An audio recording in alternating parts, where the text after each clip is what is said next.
ماہ رمضان یوں آ گیا بن کے رحمت یہ پھر چھا گیا. کما کتب علی الذین من قبلکم، جیسے کہ یہ فرض کیا گیا تھا ان پر جو تم سے پہلے تھے، یعنی یہود اور نصارہ، ان پر بھی یہ روزہ جو ہے یہ فرض تھا. البتہ احکام مختلف ہو گئے. جیسے جمعے کا دن اور جمعے کو چھوڑ کر یہودیوں نے سبت کا دن اختیار کیا، عیسائیوں نے جو ہے وہ سنڈے کو اختیار کر لیا، لیکن احکام میں فرق ہے. وہاں پورے سبت کے دن، ہفتے کے دن کاروبار دنیاوی مطلقاً حرام، لیکن ہمارے ہاں شریعت کے اندر آسانی پیدا کی گئی کہ صرف جمعے کی اذان سے لے کر نماز ادا ہو جانے تک وہ حرام ہے، لیکن باقی یہ ہے کہ اس سے پہلے بھی اگر کرو اور بعد میں جب فَإِذَا قُضِيَتِ الصَّلَاةُ فَانتَشِرُوا فِي الْأَرْضِ وَابْتَغُوا مِن فَضْلِ اللَّهِ، جب نماز ادا ہو چکے تو جاؤ، منتشر ہو سکتے ہو زمین میں اور اللہ تعالیٰ کے فضل کو تلاش کر سکتے ہو. تو اسی طریقے سے اگرچہ حکم روزہ جو ہے وہ تو سابقہ امتوں میں بھی تھا، لیکن یہ اس کے احکام جو ہیں ان کے اندر تغیر و تبدل ہے. کتب علیکم الصیام کما کتب علی الذین من قبلکم لعلکم تتقون، تاکہ تمہارے اندر تقوی پیدا ہو جائے. اب یہ ہے حکمت صوم کی پہلی آیت. تقوی کسے کہتے ہیں؟ بچنا. کس چیز سے بچنا؟ اللہ نے جو چیزیں حرام کی ان سے بچنا، اللہ کے احکام کو توڑنے سے بچنا. دیکھیے یہ لفظ جو ہے اس کا مادہ ہے وا، قاف اور یا، وقا. وقا یقی کے معنی ہے کسی کو بچانا. ہم دعا مانگتے وقنا عذاب النار، اے اللہ ہمیں آگ کے عذاب سے بچا لے. لیکن اتقا بنتا ہے باب افتعال، واو تے میں شامل ہو گئی تو اتقا، اور اسی سے تقوی ہے. تقوی کے معنی کیا ہے؟ بچنا، خود بچنا. وقا یقی دوسرے کو بچانا. بچنا اللہ کے احکام کو توڑنے سے، اللہ کی حرام کردہ چیزوں میں ملوث ہونے سے، اللہ کے غضب سے، غصے سے، اللہ کی ناراضگی سے، اور آخرت میں اللہ کے عذاب سے. یہ بچنے کی روش ہے. پوری زندگی میں بھی اس کو جاری رکھو. یہ تقوی زندگی میں کیا ہوگا؟ اللہ کے احکام کو توڑنے سے بچنا، اللہ کی حرام کردہ چیزوں میں ملوث ہو جانا، ان کا استعمال کرنا، کھانے پینے سے متعلق ہوں یا وہ شہوت سے متعلق ہو یا کسی اور چیز سے متعلق ہو، اس سے بچنا. اور یہ بچنا جو ہے آخرت میں نتیجہ خیز ہوگا، جہنم سے بچاؤ ہو جائے گا، آگ کے عذاب سے نجات مل جائے گی. اچھا روزے کا اس سے تعلق کیا ہے یہ سمجھ لیجیے. دیکھیے ہمارے گناہوں کا سب سے بڑا سبب ہمارے نفسانی تقاضے ہیں. ہم ایک حیوان بھی ہیں اور حیوان سے برتر بھی کچھ ہے، وہ میں بعد میں عرض کروں گا، لیکن حیوان تو ہے. جیسے ہر حیوان کو کچھ خوراک کی ضرورت ہے، ہمیں بھی ضرورت ہے. ہر حیوان کو بقائے نسل کا معاملہ جنسی ہے، وہ ہمارا بھی ہے. ہر حیوان کو کوئی نہ کوئی سر چھپانے کی جگہ چاہیے، کوئی گھونسلہ ہو، کوئی کھو ہو، کوئی بل ہو، کچھ بھی ہو، کچھ تو چاہیے آخر. اسی طریقے سے ہمارے سارے تقاضے ہیں. حیوانات کو بھی آرام چاہیے، ہمیں بھی آرام چاہیے. یہ حیوانی تقاضے جو ہیں جن کو ہم کہیں گے اینیمل انسٹنکٹس، ہمارے وجود کے اندر ہیں یہ، اور ان کا تقاضا ہمارے اندر سے ابھرتا ہے. اسی کو اڈ اینڈ لیبیڈو کہا ہے فرائڈ نے. جدید نفسیات کا بابا آدم جو ہے وہ فرائڈ ہے. اس نے اسے اڈ اور لب سے تعبیر کیا ہے، اس سے اوپر سیلف کو لایا ہے، اور اس کے بعد جو ہے وہ سپر ایگو ہے. تو یہ تین درجے اس نے متعین کیے ہیں، اور میں اس کی دقت نظر، ایکیوٹی آف آبزرویشن کا بہت قائل ہوں. اگرچہ نظریات کا جو نتیجہ اس نے نکالا ہے وہ غلط ہے، لیکن ایکویٹی آف آبزرویشن کا قائل ہوں کہ اس نے انسانی شخصیت کے 3 لیولز کو آئیڈینٹیفائی کیا ہے. یہی 3 لیولز ہمارے ہاں ہیں، نفس، قلب، روح، یہ 3 لیولز ہیں. اس نے کہا اڈ اینڈ لیبیڈو یہ لوسٹ ہے، پھر ایگو، سیلف، پھر سپر ایگو. 3 لیول وہ بھی مانتا، اگرچہ ان کی تعبیر اس نے غلط کی ہے، لیکن جہاں تک اڈ اور لیبیڈو کی تعبیر ہے وہ صحیح ہے. وہ حیوانی تقاضے ہیں. اچھا ان حیوانی تقاضوں کے بارے میں یہ بات بالکل واضح رہنی چاہیے کہ یہ اندھے بہرے ہیں. انہیں صرف اپنی گریٹیفیکیشن، اپنے تسکین سے جو ہے ساری بحث ہے. اس سے کوئی غرض نہیں کہ حلال ذریعے سے ہو، حرام ذریعے سے ہو. پیٹ کھانے کو مانگتا ہے بھوک کے اندر، اب آدمی جو ہے حرام کے اندر بھی بیمار بیٹھتا ہے، یہاں تک کہ خود شریعت اجازت دیتی ہے کہ اگر جان پر بن جائے آدمی جو ہے وہ فاقے سے مر رہا ہو تو وہ کوئی حرام چیز کھا کر بھی اپنی جان بچا سکتا ہے، لیکن عام حالات میں نہیں۔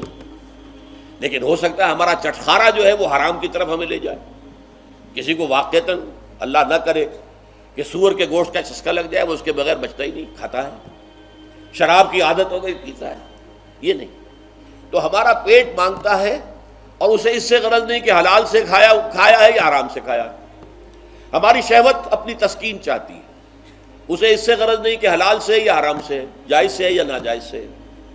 اسی طریقے سے ہمارے تمام تقاضے جو حیوانی ہیں، ایک تو یہ کہ بہت زوردار ہیں، اور چونکہ وہ اندھے بہرے ہیں لہذا جو قرآن میں کہا گیا ان النفس لامارۃ بالسوء، یہ نفس تو بدی کا حکم دیتا ہی ہے، یہ گویا کہ اس کے اندر رجحان جو ہے انہیرنٹ ہے کہ وہ بدی کی طرف انسان کو ترغیب دلاتا ہے، چاہے وہ اپنی ضروریات سے متعلق ہو، چاہے چٹخاروں سے متعلق ہو، چاہے جو بھی لذت اسے درکار ہے اس سے متعلق ہو، چاہے وہ جنسی لذت ہے اور چاہے وہ طعام کی، یعنی جسے ہم کہتے ہیں کہ انسان جو ہے وہ اپنے پیٹ اور فرج کا غلام بن کر رہ جائے، اس لیے کہ جو تقاضا بھی آیا ہے اس کو وہ پورا کر رہا ہے۔ یہ جو کیفیت انسان کی ہے، اس کے لیے ایک مشق جو ہے وہ روزہ فراہم کرتا ہے۔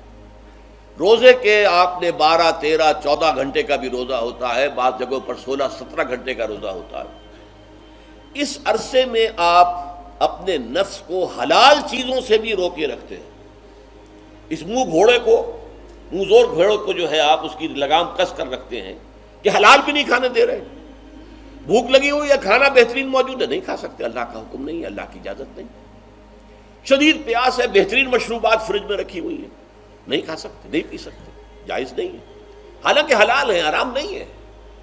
بیوی موجود ہے، یا جیسے کہ لونڈیوں کا معاملہ ہوتا تھا، لونڈی موجود ہے، لیکن نہیں، آپ اپنی شہوت جو ہے وہ اس سے پوری نہیں کر سکتے۔ یہ پابندیاں نفس کے اوپر لگانا، یہ ایک مشق ہے، یہ ایک ریاضت ہے۔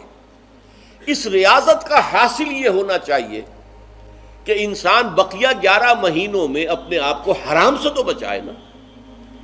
یہاں وہ حلال سے رکا ہوا ہے اللہ کے حکم سے، کہ حلال چیز بھی نہیں کھا رہا، دن بھر نہیں پی رہا، دن بھر نہیں اپنی کوئی شہوت پوری کر رہا، دن بھر حلال ذرائع سے بھی، تو اس سے اس کے اندر یہ ایک، اس کو ہم کہیں گے سیلف کنٹرول پیدا ہو جائے، اپنے نفس کو قابو میں کر لے۔ یہ گویا کہ اس کا سب سے پہلا، اس روزے کی ریاضت، روزے کی مشق کے حوالے سے یہ اس کی حکمت ہوئی کہ اس سے کے ذریعے سے انسان میں سیلف کنٹرول پیدا ہو رہا ہے، ضبط نفس۔ یہاں پہ تھوڑی سی میں وضاحت کر دوں، رہبانیت کے اندر آپ کو معلوم ہے کہ سیلف اینیہیلیشن، انگریزی الفاظ جو ہیں وہ زیادہ بعض لوگوں کے لیے واضح ہوں گے، نفس کشی، نفس کو کچل دینا، ختم کر دینا، مار دینا، یہ رہبانیت میں ہوتا ہے، اسلام میں نہیں۔ اسلام کا نظام بڑا متوازن ہے۔ ان لنفسک علیک حقا وان لزوجک علیک حقا وان لزورک علیک حقا۔ حضور نے فرمایا دیکھو تمہارے نفس کا بھی تم پر حق ہے، اسے مناسب حد تک آرام دینا بھی تمہارے ذمے ہے، اسے غذا بہم پہنچانا بھی تمہارے ذمے ہے۔ فرق صرف کیا ہے، حلال سے ہو حرام سے نہ ہو۔ اس کی شہوت کو پورا کرنا بھی تمہارے ذمے ہے، فرق صرف کیا ہے، جائز راستے سے ہو حرام سے نہ ہو۔ اس کا نام ضبط نفس ہے، سیلف اینیہیلیشن، نفس کو کچل دینا۔ یہ جو تپسیاں جو ہیں ہندو سادھو کرتے رہے ہیں، اور جو سب سے زیادہ معاملہ جو ہے وہ جو راہب ہوتے تھے حضرت مسیح علیہ السلام کے پیروکاروں میں، انہوں نے تاریخ کے اندر جو مثالیں دی ہیں اس کا جو ہے اندازہ کرنا مشکل ہو جاتا ہے کہ کس درجے وہ لوگ اپنے نفس کو کچل دیتے تھے، جس کا قرآن مجید میں سورہ حدید میں ذکر بھی ہے۔ اکثر لوگ تو پابندی نہیں کر سکتے تھے، اپنے اوپر پابندیاں لگانے کے بعد غلط راستوں پر بھی چل پڑتے تھے، لیکن جو لوگ ان پابندیوں کو نبھاتے تھے وہ کس انتہا تک جاتے تھے۔ کبھی آپ جو ہے ہسٹری آف کرسچن مناسٹسزم پر جو تاریخ کی کتابیں لکھی گئی ان کو پڑھیں تو اندازہ ہوگا۔ مولانا مودودی نے تفہیم القرآن میں اس کا کچھ حوالے دیے ہیں، اور واقعہ یہ کہ رونگٹے کھڑے ہو جاتے ہیں انسان پر کہ اس درجے میں انہوں نے اپنے نفس کو کچلا تھا۔ ہمارے صوفیہ کے ہاں بھی بعض ایسی روایات صحیح ہیں یا غلط بیان کی جاتی ہیں، لیکن اسلام کا اصل معاملہ کیا ہے، توازن، اعتدال۔ تمہارے نفس کا بھی تم پر حق ہے، ان لنفسک علیک حق ہے۔ تمہاری بیوی کا بھی تم پر حق ہے، وَإِنَّ لِزَوْجِكَ عَلَيْكَ حَقًّا، اور تمہارا جو بھی کوئی ملاقاتی آئے، کوئی دوست ہے، اس کا بھی زورِكَ عَلَيْكَ حق، زیارت کرنے کے لیے کوئی آیا اس کا بھی حق ہے، ان کے حقوق ادا کرو۔ حضرت عبداللہ ابن عمرو بن العاص رضی اللہ تعالی عنہما صحابہ کرام میں اس اعتبار سے بہت ممیز تھے کہ ان پر عبادت جو ہے، عبادت گزاری کا اتنا غلبہ ہو گیا تھا، ہر روز روزہ رکھتے تھے اور رات کو پوری رات کھڑے رہتے تھے۔ حضور کو اطلاع دی گئی، حضور نے طلب کیا فوراً، آپ نے فرمایا یا عبداللہ الم نخبر، کیا ہمیں یہ خبر نہیں دی گئی انک تصوم الدہر وتقوم اللیل، کہ تو ہمیشہ رات کو کھڑا رہتا ہے نماز میں اور ہر روز روزہ رکھتا ہے۔ اب ظاہر بات ہے حضور کے حضور میں جھوٹ کیسے بولتے، ویسے بھی جھوٹ بولنے کا سوال نہیں صحابہ کے لیے، تو عرض کیا بلا یا رسول اللہ ایسے تو صحیح ہے، فرمایا لا تفعل، ہرگز ایسا مت کرو، فإن لنفسك عليك حقا وإن لزوجك عليك حقا وإن لزورك عليك حقا، تمہارے نفس کا بھی تم پر حق ہے، روزہ رکھو بھی اور افطار بھی کرو۔ بہترین روزہ جو ہے وہ حضرت داؤد علیہ السلام کا تھا، ایک دن روزہ رکھتے تھے، ایک دن افطار کرتے تھے، لیکن یہ ہے کہ آپ ہفتے میں 2 دن روزے حضور کے ہیں، سوموار کو اور جمعرات کو، مہینے میں 3 روزے یہ ہیں، اس میں گویا کہ سنت پر عمل بھی ہو جائے گا، لیکن یہ کہ ہمیشہ روزہ رکھنا، بلکہ یہاں تک کہا گیا ما صام من صام الدہر، جو ہمیشہ روزہ رکھتا ہے اس نے کوئی روزہ رکھا ہی نہیں۔ کیا مطلب؟ یہ تو اس نے اپنی ہیبٹس بدل لی ہیں، ہیبٹس ہو گئی ہیں یہ کہ سارا دن بھر نہیں کھانا، صبح کھانا شام کو کھانا، بس یہ تو اس نے اپنی ہیبٹ بدل لی ہے، روزہ ہیبٹ بن گیا اس کا۔ ما صام من صام الدہر، جس نے ہمیشہ روزہ رکھا اس نے کوئی روزہ رکھا ہی نہیں، اس لیے کہ روزہ تو در حقیقت اس شخص پر شاخ گزرتا ہے جس کو عادت ہے دن میں کھانا کھانے کی، اس کو دن کے اندر 3 کھانے کھانے کی عادت ہے، تبھی تو وہ شاخ گزرے گا۔ اگر وہ عادت ہی آپ نے بدل لی ہے تو ظاہر بات ہے کہ پھر روزے کی جو برکت ہے وہ تو ظاہر نہیں ہوگی۔ تو بہرحال اس اعتبار سے غور کیجئے کہ یہ پہلا حکم جو ہے روزے کا، لعلکم تتقون، تاکہ تمہارے اندر تقوی پیدا ہو جائے، اپنے نفس پر کنٹرول پیدا ہو۔ هي الحلقات تحفظني بآيات من القرآن، هي الحلقات تملأني بحب المصطفى العدنان.